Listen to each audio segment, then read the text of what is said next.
Advogado criminalista, advogada criminalista defende bandido? Vamos tentar refletir um pouquinho sobre isso hoje. Aqui Fabrício Almeida Carraro, grava esse vídeo para o canal Heróis do Direito, Neotreinamentos Jurídicos, e é o primeiro vídeo do canal Mundo do Crime. Então vamos lá. Você que advoga na área criminal, ou que tem colegas que advogam na área criminal, já deve ter ouvido essa pergunta. Você defende bandido? Mas você é uma pessoa do bem, como é que pode você defender bandido? Você trabalha para o crime? Nós diuturnamente convivemos com essa estigma, tanto da sociedade em geral, quanto até de outros colegas advogados. Mas a gente vai trazer um pouquinho aqui de uma reflexão sobre a realidade nossa, do dia a dia, nós criminalistas, e não é bem assim. Primeira coisa que pode passar pela cabeça de cada um de nós, inclusive nós criminalistas, de que lado nós estamos. Então, na nossa percepção, nós estamos sempre, ou quase sempre, do lado da Constituição, do lado da Justiça, do lado da lei. Eu digo quase sempre porque realmente existem profissionais que não merecem sequer o título de advogado porque praticam condutas aí indizíveis e aí sim até categorizadas como crime e não são advogados criminalistas. Mas a grande massa de profissionais é sim formada por gente muito séria, homens e mulheres muito sérios. E além de estar do lado da lei, da Constituição, nós estamos do lado do acusado, às vezes do lado da vítima e às vezes do lado dos dois. Sim, pode ser que estejamos do lado dos dois, por exemplo, em situações de acordo, conciliação no juizado especial criminal, acordo de não persecução penal, onde nós conseguimos uma solução melhor, tanto para o investigado, acusado, quanto para a vítima, que tem ali restituição do seu bem perdido por ocasião do crime, tem uma reparação de danos, tem ali uma evitação de uma reiteração criminosa por parte daquele agente que praticou aquelas condutas. E às vezes esse acordo acaba sendo o tal do ganha-ganha, como se diz na teoria da negociação. Bom para ambas as partes, ganha-ganha. Às vezes nós estamos do lado da vítima, quando intentamos uma queixa-crime, apresentamos uma notícia-crime, quando figuramos como assistente de acusação, e nessas situações visamos garantir não só uma resposta do Estado justa para aquele que cometeu em tese um delito, quanto direitos da vítima de ressarcimento e etc. Mas é realidade que em grande parte das atuações de nós advogados criminalistas nós estamos atuando na defesa, estamos do lado do acusado. E é bom que se diga, não é do lado do crime, é do lado da pessoa que está acusada ou está sendo investigada por eventual ou suposta prática de algum delito. Então, a defesa ela tem um papel importantíssimo. Nós temos um tripé no processo judiciário, acusação e defesa. A defesa é algo que emerge da própria natureza. Todos os seres vivos têm seus mecanismos de defesa, a própria psique tem seu mecanismo de defesa, e a defesa no processo penal, numa investigação criminal, nada mais é do que a defesa de direitos do acusado, que pode ser culpado, que pode ser inocente. Mas o advogado criminalista ele defende o acusado, o investigado, mesmo quando é culpado, e aí você não está do lado do crime, muitas pessoas podem pensar. Diz o artigo 21 do Código de Ética da Advocacia, é direito e dever do advogado assumir a defesa criminal, sem considerar sua própria opinião sobre a culpa do acusado. Ou seja, ainda que aquele sujeito tenha efetivamente praticado um crime, ele tem o direito constitucional à defesa e é um dever do advogado, lógico, sempre submetendo aí aos ditames de sua própria consciência, se aceita ou não aquela causa, se empreende ou não ali uma direção X ou Y em determinada linha de defesa, determinada tese, mas a própria consciência vai conferir ao advogado esse direito barra dever de exercer a defesa do acusado. E todo acusado, todo investigado tem direito à defesa. A missão de nós advogados é garantir, é defender esses direitos, defender a pessoa acusada de um crime. Assim como a defensoria pública, assim como a advocacia, quando exerce função de advocacia dativa, todos temos essa missão, independentemente até de remuneração que passamos a receber. Existem alguns livros que tratam da questão criminal que nós recomendamos. Misérias do Processo Penal, de Carnelucci, Dos Delitos das Penas, de Beccaria, Criminologia Clínica e Psicologia Criminal, de Alvino Augusto de Sá, Criminologia Analítica, de Joe Tennyson Vello, Direito Processual Penal, de Aurí Lopes Júnior, claro, e Rogério Greco com Direito Penal do Equilíbrio. Entre o abolicionismo e entre o movimento extremo da lei e ordem, está ali um direito penal que busca ser justo, proteger os bens jurídicos, mas garantindo ali uma atuação em termos de última ratio, uma garantia de uma atuação apenas em últimos casos. Então, alguns livros que ajudam a compreender a missão da advocacia criminal. Eu vou até ler um pedacinho para vocês aqui, peço licença, do Joe Tennyson Vella, Criminologia Analítica, porque às vezes a gente tem essa ideia de nós somos cidadãos de bens e o criminoso é algo de mais diferente, é alguém monstruoso, uma pessoa asquerosa, uma pessoa que deveria ser extirpada do seio social. Veja o que diz aqui o Joe no livro Criminologia Analítica, um trecho, por favor, prestem atenção. No atual contexto político-criminal, é de todo prudente pensar que entre o criminoso e o sujeito que pronuncia esse aí é um criminoso, o que deve fazer para julgá-lo ou orientá-lo, estabelece-se um enorme distanciamento, que não é mais o vazio da indiferença do não sou esse aí, ele não tem nada a ver com a minha natureza, mas que está ocupado pela plenitude de implicações que o não pensar sobre si mesmo pode refletir. E aí ele arremata. Quem realiza um tipo penal é apenas um pouco diferente dos outros personagens do processo criminal, pois existem tendências psicológicas que são comuns a todos e estão sempre atuando, ou seja, a sombra. Nesse livro de criminologia analítica, ele traz teorias de Carl Jung sobre o nosso lado negativo, o nosso lado mais perverso, o nosso lado oculto, que muitas vezes redunda em práticas criminosas. E eu lembro de uma frase do filme do Batman, Cavaleiro nas Trevas, do promotor Harvey Dent. Ele dizia, ou você morre herói, ou vive o tempo suficiente para se tornar um vilão. E isso faz parte de um estudo nosso. Aí na descrição desse vídeo tem um artigo que a gente traz também sobre esse tema, basicamente as ideias desse vídeo traduzidos ali no artigo, e tem links para a nossa pesquisa Heróis e Vilões, tem inclusive link para um texto de nossa autoria intitulado 99% somos criminosos, que é fruto dessa pesquisa científica. Vou ler mais um trecho de um livro aqui, Carl Jung, Direito Penal, Direito Penal e Individuação, bastante interessante, do defensor Caio Braco.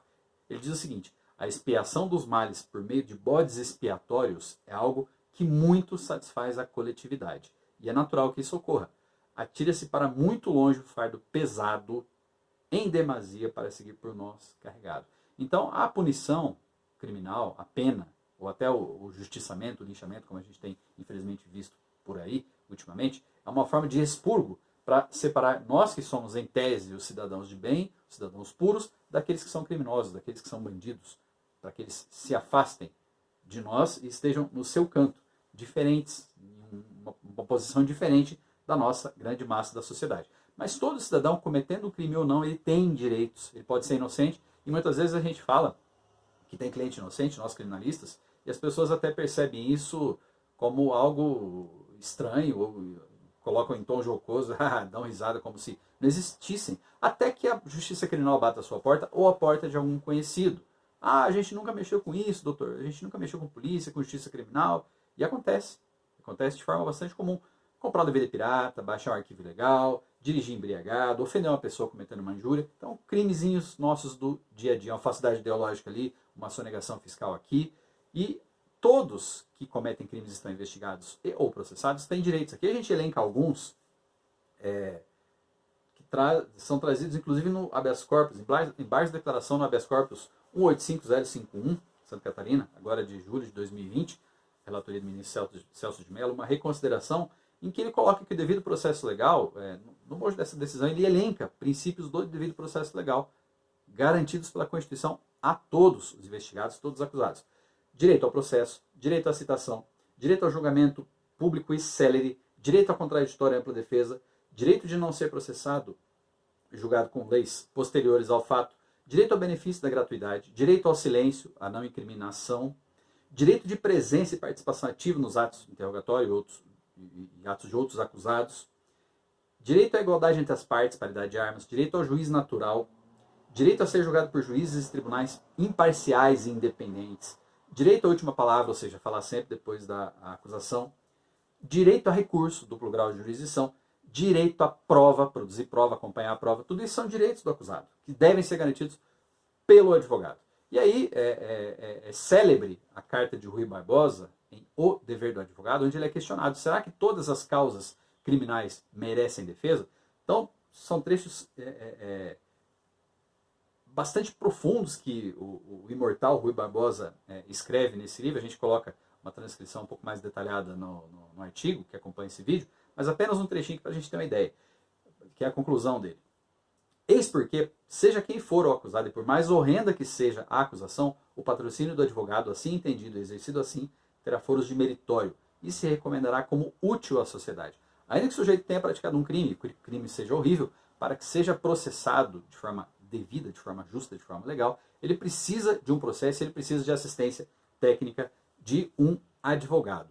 Diz mestre Rui Barbosa, tratando-se de um acusado em matéria criminal, não há causa em absoluto indigna de defesa. Ainda quando o crime seja de todos o mais nefando, resta verificar a prova. E ainda quando a prova inicial seja decisiva, falta não só apurá-la no cadinho dos debates judiciais, senão também vigiar pela regularidade estrita do processo nas suas mínimas formas. Forma e garantia, como diz Aurélio Lopes Júnior. Cada uma delas constitui uma garantia, maior ou menor, da liquidação da verdade, cujo interesse em todas se deve acatar rigorosamente. Ou seja, é estritamente necessário que o sujeito tenha ali um advogado patrocinando sua defesa no processo criminal, ainda que culpado. E mesmo o sujeito preso por uma condenação criminal, o sujeito já é condenado, ou um preso provisório, ele tem direitos também, os quais muitas vezes precisam ser trazidos ali para ele por um advogado, porque sozinho ele não consegue, o Estado nem sempre cumpre aquilo que diz cumprir ou aquilo que se propõe a cumprir. Direito ao trabalho, direito aos estudos, direito a chamamento nominal, não é para chamar o preso de ladrão, como a gente vê por aí, direito a visitas, direito à assistência religiosa, familiar, de saúde, direito ao devido processo legal disciplinar, quando ele está sendo ali acusado de uma falta disciplinar, ou lhe é imputado uma falta disciplinar, ele tem direito ali a um processo administrativo, inclusive a revisão judicial, ou apenas a revisão judicial, como já existe entendimento, para que ele seja ouvido, para que ele tenha defesa naquela situação disciplinar. E ele tem direito, vejam só, aqui no Brasil parece que é até uma mentira, mas está lá na lei, artigo 88 da Lei de Execução Penal, cela individual.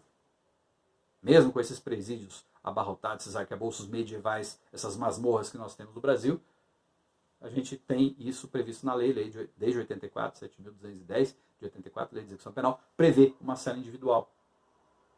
Deveria ser, na realidade, não só em filmes, é um direito do acusado. E aí a gente pergunta, então, para ir concluindo, quem descumpre a lei? O acusado que comete um crime, que é condenado por um crime, sim. E o Estado cumpre suas leis? Ele processa sempre com tempo razoável, com processo regular, garantindo os direitos do acusado? Nem sempre. E é aí que entra a figura do advogado, da advogada criminalista. Então, até aqui nossa reflexão. Há uma série de crimes que já prescreveram, fatos isolados na vida de uma pessoa que mata, por exemplo, homicídio é um crime normalmente isolado. Ele, muitas vezes ele é cometido por pessoas do bem que só cometem esses crimezinhos do dia a dia, crimezinhos pequenos que todos nós cometemos. Então, às vezes, isso não é suficiente para dizer que o sujeito é um bandido. Então, finalizando com uma frase de Gandhi, olho por olho e o mundo acabará cego. O Gandhi, que pouca gente sabe, mas era advogado. Mahatma quer dizer grande alma. Gandhi era um advogado por formação, advogou e depois acabou libertando a Índia. Então fique atento aí se você tem interesse em debater esse tema, comenta aí, manda seu feedback pra gente, entre em contato com a gente nas redes sociais e se você quer advogar na área criminal, está começando, quer migrar para a área criminal, fique atento aos nossos próximos vídeos, dicas para começar na área criminal, erros que a gente comete no início da profissão e acompanhe nas redes sociais, Fabrício Almeida Carraro, sou mentor de advogados criminalistas, sou treinador jurídico, advogado, entre em contato com a gente nas redes sociais e acompanhe o artigo, está na descrição. Fique atento aos nossos próximos conteúdos, em breve teremos mais novidades. Até a próxima.